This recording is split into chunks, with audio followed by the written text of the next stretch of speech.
PT के लिए मेरा 25 साल का PYQ है, मेंस के लिए मैंने 10 साल का PYQ करा है, और इंटरव्यू के लिए मुझे एक्सपीरियंस था पे आएगा, वहीं से आएगा, या तो उन एडिशन करंट हो जाएगा, बस उससे आगे यूपीएससी नहीं पूछेगा मोस्ट प्रोबेबली, और आएगा तो आपको वही लिखना है जो कि आपको वही आता है। प्रेडिक्शन काफ़ी अच्छी करते हैं और वो बताते हैं कि लिखना कैसे है, आपको स्कॉलर नहीं बनना है, आपको एग्ज़ाम पास करनी है, स्कॉलर प्रोफेसर बनते हैं, you are a student and just भी एग्ज़ाम पास करने के लिए लिखो, और कैसे मैं अप्रोच कर सकता हूँ आगे, कैसे को फ्लो मिला सकता हूँ, कैसे कंक्लूड करना है, कैसे स्टोरी में एनेक्डोट डालना है। तो मेरी माँ कहती है कि मतलब यहाँ तक पहुँचे तो आगे भी होगा, क्योंकि यहाँ तक मैंने कभी सोचा नहीं था, तो यहाँ तक पहुँचा हूँ तो आगे भी होगा, ये उम्मीद है।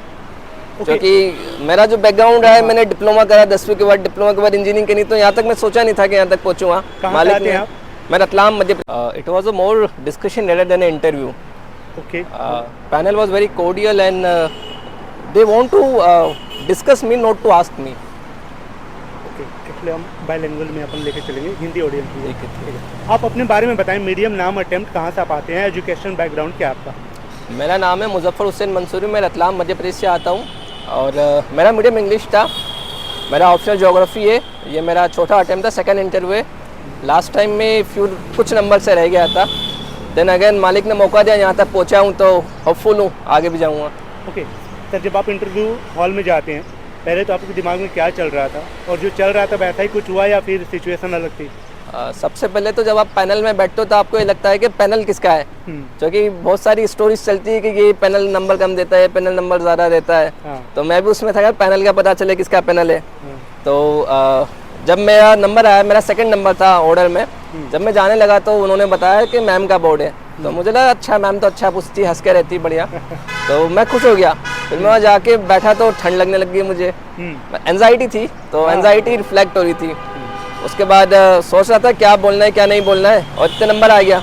मैं गया और जाते मैडम ने बोला बैठ जाओ, चालू हो गई, तो मैं सोच रहा था विश कब करूँ उन्हें। अच्छा, तो क्वेश्चन कैसे स्टार्ट हुए, जो आपके डैप से या फिर करंट से, क्या था? डैप से कम था मेरा, रेदर देन जनरल इम्पोर्टेंस से था। कुछ क्वेश्चन डैप से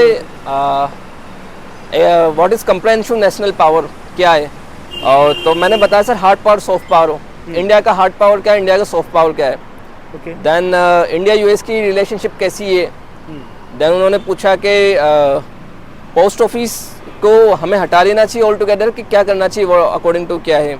फिर उन्होंने पूछा रियल जीडीपी और नॉमिनल जीडीपी क्या होती है, जीडीपी इन जनरल क्या होती है। ओके, आज की सबसे बड़ी बात है प्रीलिम्स है, जहाँ पे कि हिंदी माध्यम का छात्र ज़्यादातर फिल्टर हो जाता है, तो प्रीलिम्स के लिए आपकी रणनीति क्या रही है, और क्या कुछ ऐसे पैरामीटर हैं कि ये आपको फॉलो करने ही चाहिए प्रीलिम्स के लिए? बेसिक्स बहुत इंपॉर्टेंट है, और आपके कोर पे पकड़ होना चाहिए। कोर सब्जेक्ट जो है आपके मतलब जो बदलेगा नहीं, एनसीईआरटी बेसिक्स है वो अच्छी होना चाहिए।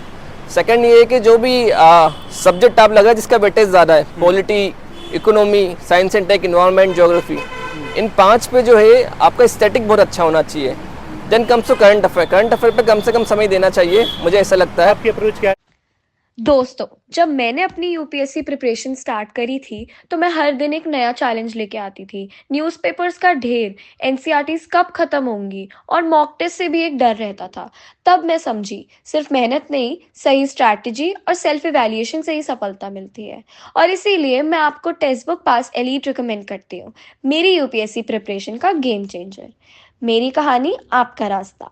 मैंने बहुत स्ट्रगल किया है, गलतियां करी हैं, सही रिसोर्सेज और अप्रोच ढूंढने में इतना टाइम लगाया है, पर आपको ये सब स्ट्रगल करने की ज़रूरत नहीं है। टेक्स्ट बुक पास एलीट आपकी प्रिपरेशन को एकदम सही डायरेक्शन देगा, प्रीलिम से मेंस तक हर एक स्टेप पे गाइड करेगा। इसके कुछ फीचर्स हैं: 300+ टेस्ट, प्रीलिम्स के हर सब्जेक्ट की थरो प्रैक्टिस, 170+ PYQs, 2011 से 2024 के असली सवाल जो आपको ट्रेंड समझाते हैं, डेली समाधान, करंट अफेयर्स, रोज की चीट शीट्स और क्विक समरीज।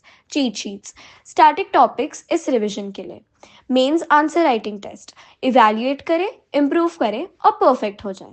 सफलता का सफ़र आज से ही शुरू करें। मैं आपको हाईली रिकमेंड करती हूँ कि आप टेक्स्ट बुक पास एलीट से प्रिपरेशन करें। मेरे जितना टाइम और एफर्ट आपको खुद से रिसोर्सेज ढूंढने में नहीं लगाना पड़ेगा। रियल एग्जाम एक्सपीरियंस के साथ स्पीड और एक्यूरेसी पे फोकस करें और अपने सपनों को सच करें। यूज़ कोड GOP10 और पाएं 10% डिस्काउंट। लिंक का कोड डिस्क्रिप्शन में है। एनरोल करें और पहला मॉक टेस्ट कब देने वाले हैं कमेंट्स में बताइए। ये इन सबको लेके जो आपके कोर पिलर हैं सब्जेक्ट वाले, उनकी अप्रोच क्या थी? स्टैटिक मैंने अच्छा करा सबका, और स्टैटिक अच्छा करने के लिए मैंने PYQs देखे। ओके। एरिया क्या है, कहाँ से यूपीएससी क्वेश्चन पूछ रहा है, ताकि वो एरिया में देखूँ और उसको अच्छे से पढूं कि यहाँ से क्वेश्चन आ सकता है, यहाँ तक यूपीएससी ने पूछा है, आगे भी जा सकता है। तो मेरी अप्रोच रही कि rather than going for syllabus, PYQ मैंने सिलेबस बनाया और उन एरिया को निकाला जहाँ से यूपीएससी क्वेश्चन पूछता है। कितने साल का आपने PYQ किया होगा लगभग? पीटी के लिए मेरा 25 साल का PYQ है, मेंस के लिए मैंने 10 साल का PYQ करा है, और इंटरव्यू के लिए मुझे एक्सपीरियंस था पहले का, तो मैं थोड़ा रिलैक्स था। ओके, आंसर राइटिंग के ऊपर आपकी अप्रोच क्या थी? साथ ही कितने साल का आपने वो एक्चुअली आपका रिसोर्स क्या रहा है आंसर राइटिंग को लेके? कीवर्ड वगैरह कैसे प्लेस करते थे, थीम कैसे एनालिसिस करते थे आप? 10 साल तक जो रहता है, मतलब 10 साल की PYQ देखो, उसमें थीम्स रिपीट होती है, कंटेक्स्ट बदलता है। ओके। फॉर एग्जाम्पल एग्रीकल्चर एक थीम है, एग्रीकल्चर पे पूछेगा कि एग्रीकल्चर में इशू क्या है, सॉल्यूशन क्या है और वे फॉरवर्ड क्या हो सकता है उसका। तो थीम पकड़ो, उसको देखो और एक पेज पे पूरा उसका डाटा लिख दो, मतलब 1-2 पेज पे जो है ना एग्रीकल्चर से जो भी क्वेश्चन आएगा वहीं से आएगा, या तो उन एडिशन करंट हो जाएगा, बस उससे आगे यूपीएससी नहीं पूछेगा मोस्ट प्रोबेबली, और आएगा तो आपको वही लिखना है क्योंकि आपको वही आता है। अगर आप सोचोगे आप 100% पढ़ के जाओगे तो कभी नहीं हो पाएगा, देन जो आता है उसको लिखना आएगा। ऑप्शनल आपका क्या रहा? मेरा ज्योग्राफी ऑप्शनल था। कितना टाइम लिया वो? ज्योग्राफी बहुत डाइसी है क्योंकि करंट में बहुत ज़्यादा अपडेट होता रहता है, लेकिन जैसे कि मेरी पकड़ अच्छी है क्योंकि मैं सिविल इंजीनियर हूँ, और ज्योग्राफी ऑलमोस्ट मैंने फाउंडेशन करा पहले 6 महीने का, देन मैंने उसके PYQ देखे कि PYQ क्या आ रहा है, फिर मैंने देखा इसको मेरे को लिखना कैसे और सब्जेक्ट की डिमांड क्या है, तो मैं सब्जेक्ट की डिमांड के हिसाब से लिखने लगा। आपके इस प्रिपरेशन में, क्योंकि आपका अटेम्प्ट थोड़ा आपने बोला चौथा अटेम्प्ट है मेरा, तो सेकंड इंटरव्यू है। ठीक है, आपकी फैमिली का क्या रोल रहा है इस पूरे जर्नी में? मैं कभी कभार क्वेश्चन करने लग जाता हूँ, होगा नहीं होगा, तो मेरी माँ कहती है कि मतलब यहाँ तक पहुँचे तो आगे भी होगा, क्योंकि यहाँ तक मैंने कभी सोचा नहीं था, तो यहाँ तक पहुँचा हूँ तो आगे भी होगा, ये उम्मीद है। क्योंकि मेरा जो बैकग्राउंड है, मैंने डिप्लोमा करा 10वीं के बाद, डिप्लोमा के बाद इंजीनियरिंग करी, तो यहाँ तक मैं सोचा नहीं था कि यहाँ तक पहुँचूँगा। कहाँ से आते हैं आप? मैं रतलाम मध्य प्रदेश से आता हूँ। मध्य प्रदेश से। ठीक है सर, ये रैंक जो डिसाइड होती है आपकी ऑप्शनल, एथिक्स और एसे से होती है ज़्यादातर, तो इन तीनों की अप्रोच आपकी क्या माइंड फ्रेम कुछ था कि इतने टाइम तक मुझे इन तीनों को कर लेना, उसके बाद रिवीजन वगैरह के लिए लास्ट में करना है? और जब आप प्रीलिम्स के लिए आप जनवरी-फरवरी में स्टार्ट कर देते, फरवरी मैक्सिमम, तो फरवरी तक आपका ऑप्शनल कंप्लीट लगभग एक रीडिंग हो जानी चाहिए, ताकि आपको ऑप्शनल कंप्लीट रहे। इन एडिशन आप या तो एथिक्स कर लो, या एटलीस्ट ऑप्शनल तो होना ही चाहिए आपका कंप्लीट, तो आपको बहुत एज करता है आगे एक्सेल करने में। ओके, नोट्स को लेके और एनसीईआरटी को लेके और स्टैंडर्ड बुक और किसी कोचिंग के नोट्स कितना बेनिफिशियल है अपने नोट्स बनाने में? ऑप्शनल के लिए मैंने कोचिंग करी थी शब्बीर सर से, और मुझे लगा है कि मतलब शब्बीर सर की कोचिंग काफ़ी मतलब बेनिफिशियल रही मुझे, और वो प्रेडिक्शन काफ़ी अच्छी करते हैं, और वो बताते हैं कि लिखना कैसे है। आपको स्कॉलर नहीं बनना है, आपको एग्जाम पास करनी है। स्कॉलर प्रोफेसर बनते हैं, you are a student and just भी एग्जाम पास करने के लिए लिखो।